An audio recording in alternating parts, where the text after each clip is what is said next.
Selamat datang saudara kepada program Semakin Bertumbuh. Kami datang kepadamu ini hari dengan perasaan syukur, terima kasih kepada Tuhan yang mana kami dapat bercakap-cakap dan tukar pikiran tentang kebenaran-kebenaran Allah. Nama saya adalah Bill Myers dari Bidi Masuk Desa dan saya harap supaya kita ini hari dapat tukar pikiran tentang kebenaran Allah. Kadang-kadang kita orang pikir, kita ke gereja hari Minggu dan kita dengar firman Allah dan begitu-begitu, lalu sudah kita pulang dari gereja, sudah. Tetapi sebenarnya saudara tidak demikian. Allah mau supaya kita dengar pada Dia setiap hari dan kita melakukan kebenaran-kebenaran Dia di setiap hari. Baik di dalam rumah tangga kita, dengan keluarga kita, sampai tetangga kita, sampai desa kita, sampai negara kita. Tuhan mau supaya kita ikut pelajaran Dia dan kemauan Dia dan rencana Dia untuk kita manusia. Dan rencana Allah baik sekali. Dan Dia memang tidak pernah rencanakan sesuatu yang buruk untuk kita. Dan Dia mau supaya saudara dan saya hidup dalam kemakmuran, hidup dalam sukacita dan damai dengan sesama, dengan tetangga kita, dengan keluarga kita. Siapa yang tidak senang kalau dalam satu suasana damai, suatu suasana tenang? Kita semua mau demikian. Tetapi ada yang mau ganggu suasana kita. Dan itu yang kita mau bicarakan ini hari. Kita semua memang manusia, tidak ada satu pun yang mau supaya kacau, balau, dan supaya susah dan ini itu. Tidak ada. Tetapi ada yang satu yang mau supaya kita kacau dan tidak sentosa, supaya kita tidak hidup dalam kemakmuran. Ada. Nah, dalam beberapa minggu ini, beberapa kali kami bicara, tukar pikiran dengan saudara tentang malaikat-malaikat. Dan saudara ingat, Allah menciptakan malaikat pada awalnya sebelum dunia ini diciptakan. Allah sudah menciptakan malaikat-malaikat di dalam dunia roh. Karena Allah ada di dalam dunia roh, maka Dia menciptakan malaikat untuk ikut Dia dan melayani Dia dalam dunia roh. Tapi pada satu hari, satu di antara malaikat-malaikatnya yang merasa sombong. Dia tidak mau melayani Allah. Dia tidak mau menolong Allah di dalam kerajaannya yang rohani itu, yang kerajaan roh itu. Sampai dia bilang, aku tidak mau. Aku lebih besar, aku sama seperti Allah.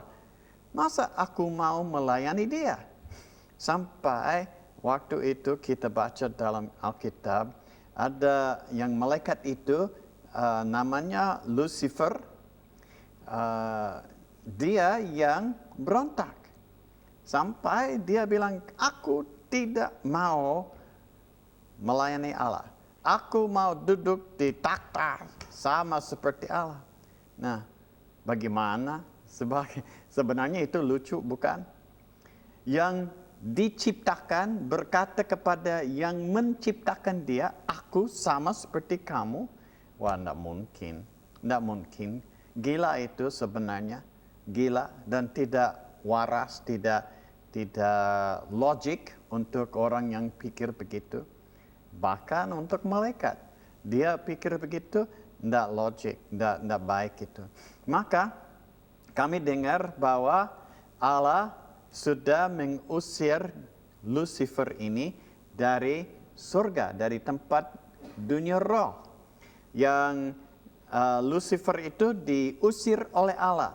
Nah, waktu Lucifer diusir dari Allah, dari surga itu, kita baca bahwa sepertiga malaikat yang ada di surga pada waktu itu, sepertiga percaya akan iblis, akan Lucifer ini. Dan mau mengikut dia. Mereka juga mau jadi sombong.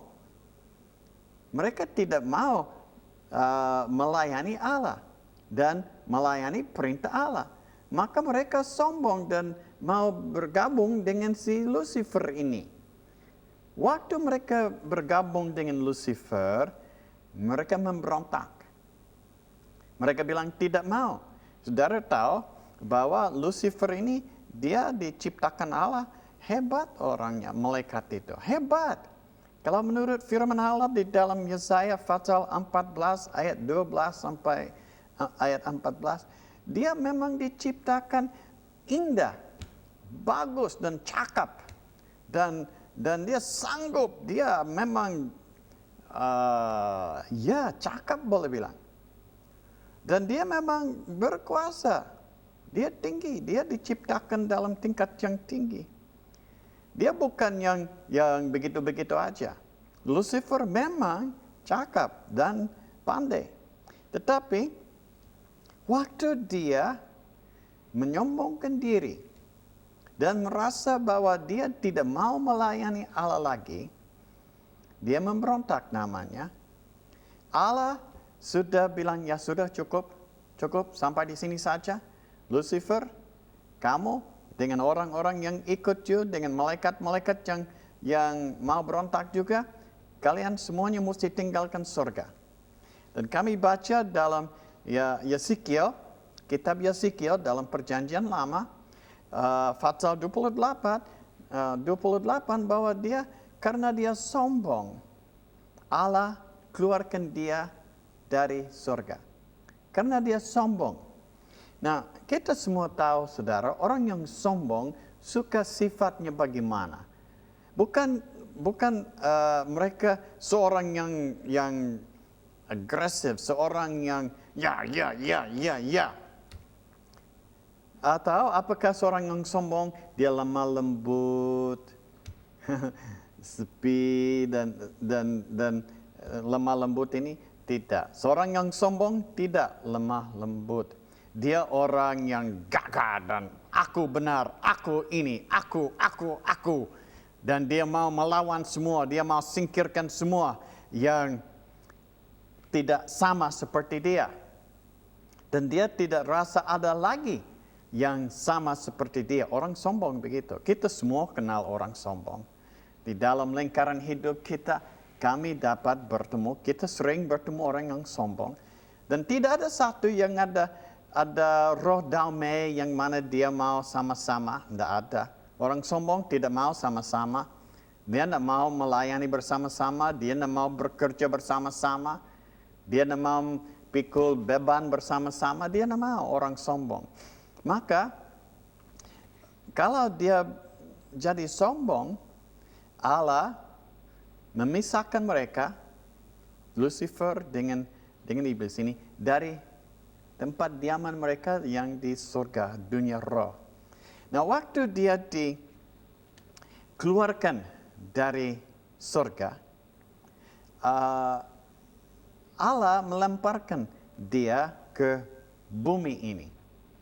Memang ada ayat dalam Alkitab yang berkata bahwa Allah sudah menciptakan satu tempat khusus untuk iblis, namanya neraka. Allah sudah ciptakan tempat khusus untuk iblis dan yang mengikut dia, yaitu namanya neraka. Tetapi sementara Allah lemparkan iblis dengan malaikat-malaikat yang jahat itu, yang memberontak, dia lemparkan mereka ke bumi ini.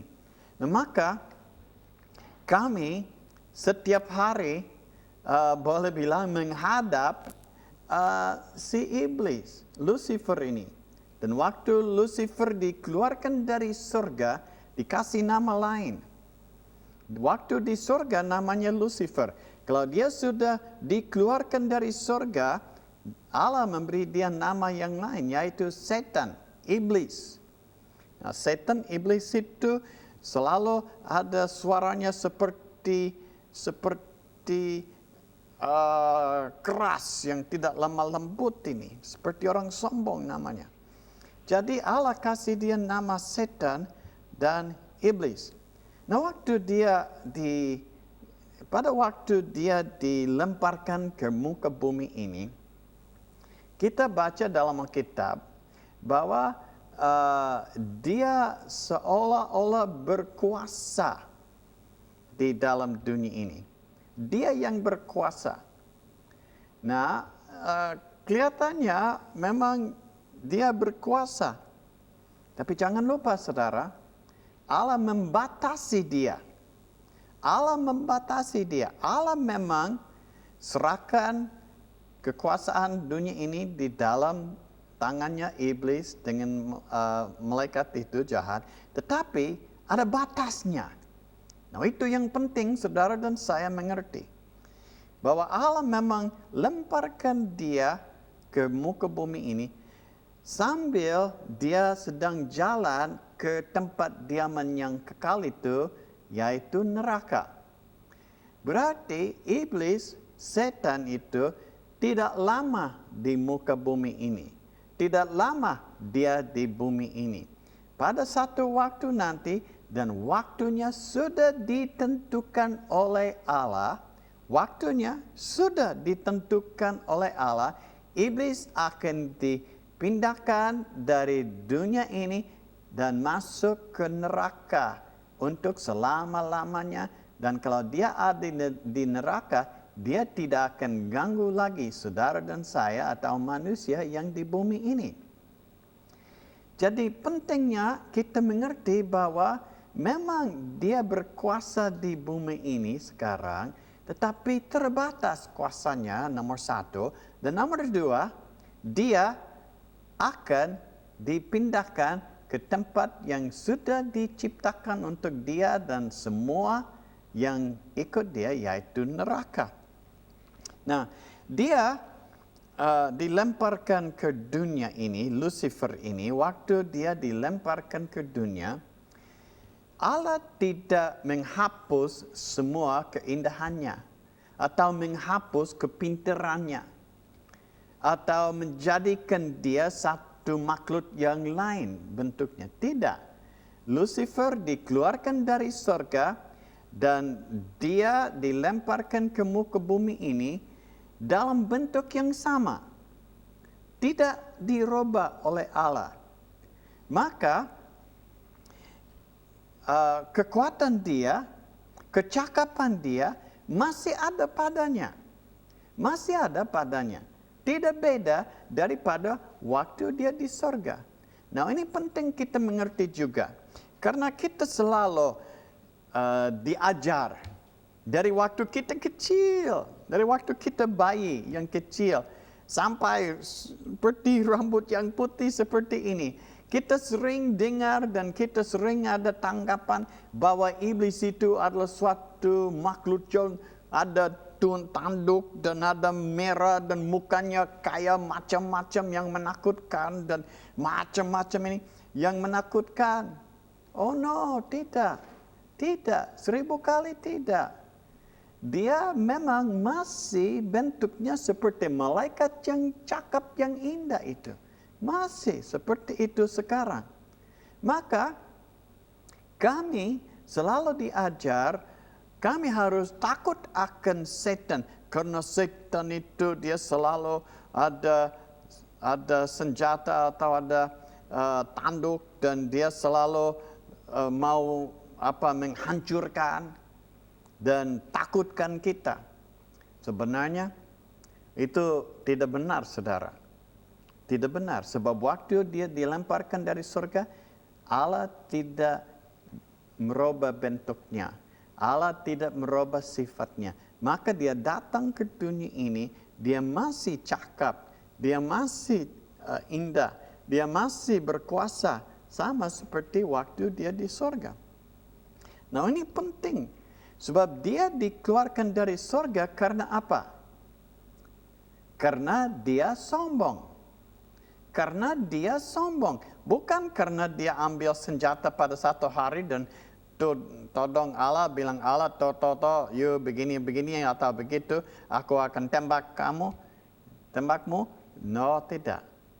Atau dia di satu hari dia datang dan dia berkelahi dengan Allah. Tidak. Dia tidak dikeluarkan karena itu.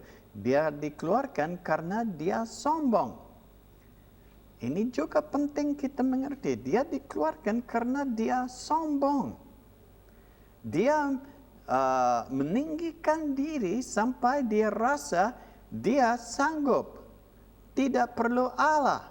Dia sanggup sendiri. Dan itu yang satu-satunya sebab dia dikeluarkan dari surga. Nah, seperti kita bilang tadi, orang yang sombong, dia tidak lemah lembut. Dia selalu mau berantem. Dia selalu mau membela diri. Kalau membela diri, biasanya, ayo, siapa yang berani melawan aku? Itu yang sifat yang sombong. Maka dia dikeluarkan dari surga dengan kecakapan semua, dilemparkan ke bumi ini. Dia tiba di bumi ini dengan kecakapan yang sama seperti yang dia ada di surga. Dengan sifat yang sama. Sifatnya tidak berubah juga. Sifat pemberontakan itu, sifat kesombongan itu yang dia dapat, dia miliki di surga, sama di sini, waktu di bumi ini sekarang. Nah, ini yang penting juga sebab kita selalu pikir bahwa bahwa iblis, setan ini, waktu dia dilemparkan ke dunia ini, ada perubahan dalam dia. No, tidak ada. Tidak ada. Dia sama seperti waktu di surga. Dan kelihatannya sama seperti di surga.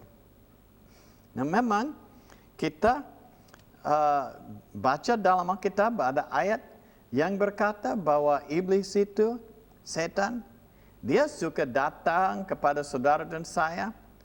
Dan dia mengajak kita, dia bicara seperti malaikat yang terang, malaikat yang baik, yang suci. Dia bicara kepada kita, dia mau menolong kita seperti malaikat yang baik. Coba saudara pikir dan perhatikan waktu Yesus ada di taman pencobaan itu, bukan taman, di padang belantara itu. Waktu dia dicobai oleh iblis dalam Injil, yang 4 Injil, saudara bisa baca akan hal itu. Iblis datang kepada dia, dia tidak todong dia. Dia tidak bilang, hayo kamu harus ini, kamu harus itu. Tidak. Tetapi dia datang seperti malaikat yang baik. Dia datang kepada Yesus seperti orang yang baik. Dan dia mau mengajak Yesus untuk jadi sombong. Dia tidak todong dan bilang, hayo kamu harus. Tidak. Dia mau memimpin Yesus supaya Yesus meninggikan diri. Dan supaya Yesus sendiri yang berontak. Sebab dia tahu orang yang sombong akan berontak dari Allah. Orang yang sombong akan berontak dari Allah. Maka iblis, dia datang seperti malaikat. Dia tidak datang seperti tentara atau seperti satu iblis yang kita selalu gambarkan yang jelek dan yang menakutkan kita. No, dia tidak datang kepada Yesus seperti itu. Dia datang dan dia usahakan supaya Yesus menjadi sombong.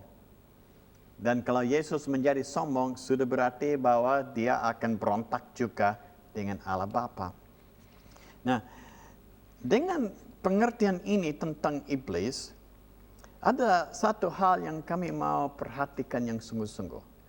Nomor 1, kami tidak perlu takut, gemetar takut akan iblis. Saya ulang lagi. Kami tidak perlu, saudara dan saya, orang yang percaya akan Yesus.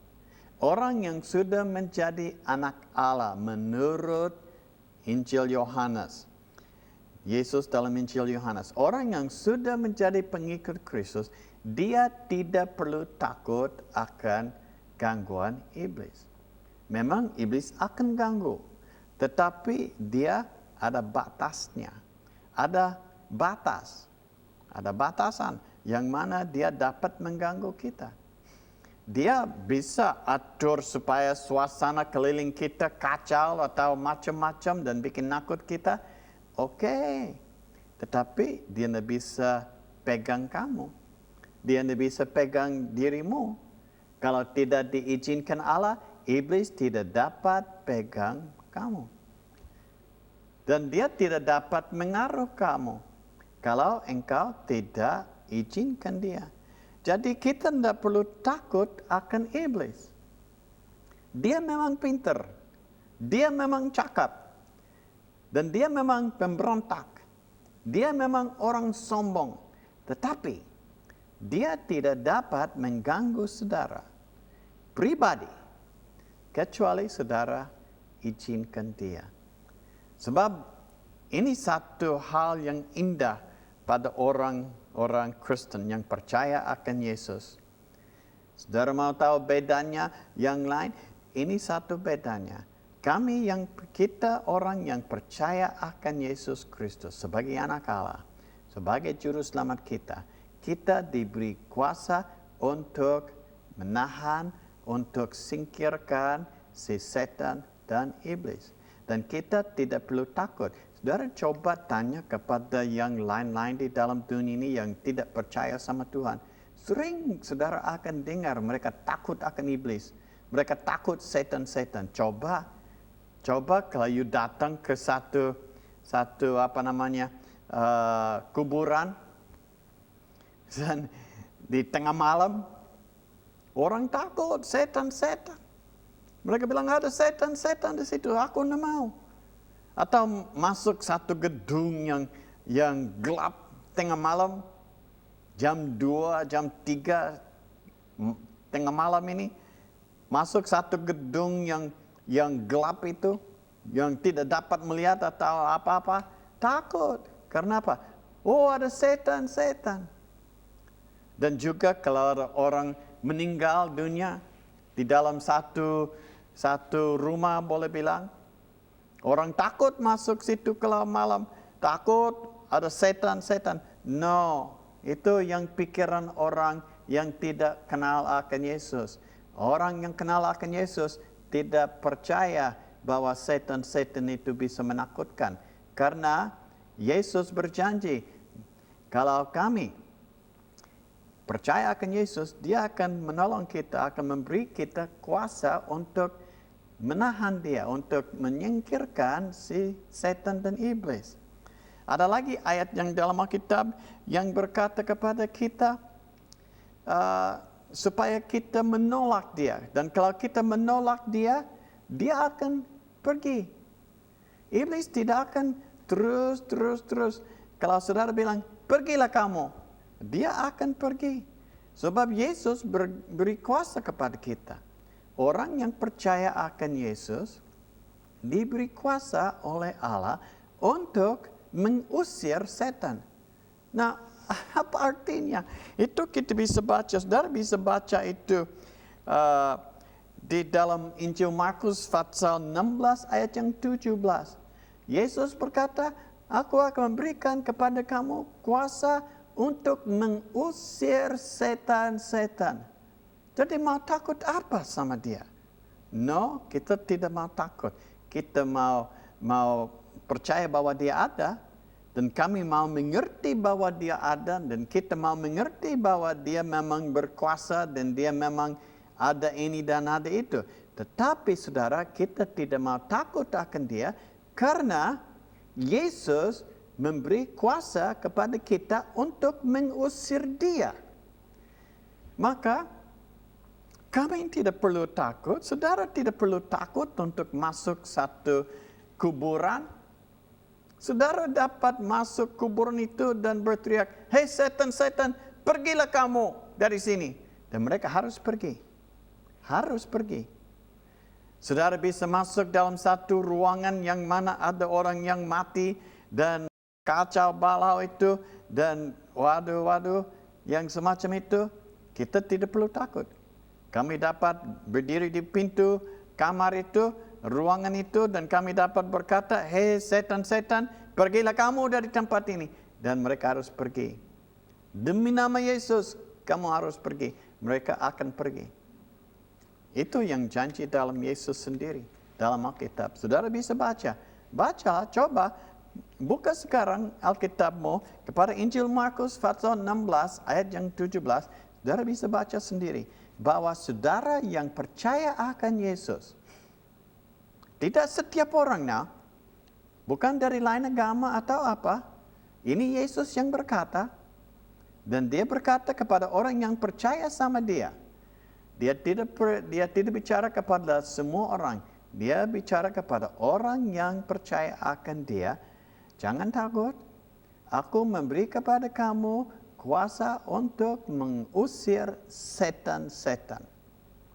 Jadi saudara, kami harus mengerti bahwa iblis itu, dia bukan yang bentuknya yang menakutkan. Dan dia ada satu urusan di dunia ini. Dan urusan dia seperti ini. Dia mau tolong supaya saudara dan saya menjadi sombong dan memberontak dengan Allah. Tidak ada lain maksud dia. Dia tidak datang ke dunia ini untuk menakutkan kamu, untuk bikin susah buat kamu, buat saudara, tidak. Dia datang ke dunia ini, dia mau usahakan supaya saudara dan saya memberontak, artinya menjadi sombong. Menjadi sombong, dan kalau kita menjadi sombong, kami akan memberontak dan bilang, aku tidak percaya akan Yesus. Aku tidak percaya. Seperti Yesus berkata kepada kita, kamu ada kuasa untuk mengusir setan. Setan mau supaya kita bilang, oh tetapi. No, tidak ada tetapinya kalau Yesus berkata. Coba waktu Yesus dicobai setan, iblis, waktu di padang belantara itu, saudara bisa baca itu juga. Dia mau supaya Yesus berontak, supaya Yesus sombong. Dan dia mau supaya dia sombong dengan pengertian, kalau dia sombong, dia akan memberontak dengan Allah. Itulah yang kita harus waspada dan sadar, bahwa iblis tidak datang untuk menakutkan kamu. Dan saudara, dia tidak maksudnya mau menakutkan engkau. Dia mau supaya engkau tidak percaya akan perkataan Allah. Tidak percaya akan perkataan Yesus. Dan supaya saudara, kalau tidak percaya, berarti bahwa saudara merasa sanggup sendiri. Merasa sanggup sendiri. Sombong namanya. Dan kalau saudara sombong, berarti bahwa saudara juga tidak dapat masuk surga. Allah tidak mau orang yang sombong di surga. Tidak akan. Biar siapapun, tidak akan ada orang sombong di surga. Maka kalau saudara izinkan dirimu untuk menjadi sombong, sanggup namanya sendiri, saudara tidak dapat masuk surga. Saudara harus masuk kemana? Tempat yang disediakan oleh orang yang memberontak, yaitu neraka. Tempat yang disediakan untuk si setan sama pengikut malaikat yang ikut dia, dengan manusia-manusia yang mau percaya sama dia dan ikut dia. Maka jangan kita takut dan jangan kita gambarkan iblis itu yang menakutkan. Kita mesti waspada. Dia mau supaya saudara menjadi sombong, sanggup sendiri dan memberontak dari Allah. Semoga Tuhan memberkati saudara dari pembicaraan kita ini hari, supaya mata kita dibuka, dan supaya kami bisa mengerti akan si iblis ini. Sampai kami bertemu lagi, Tuhan memberkati saudara.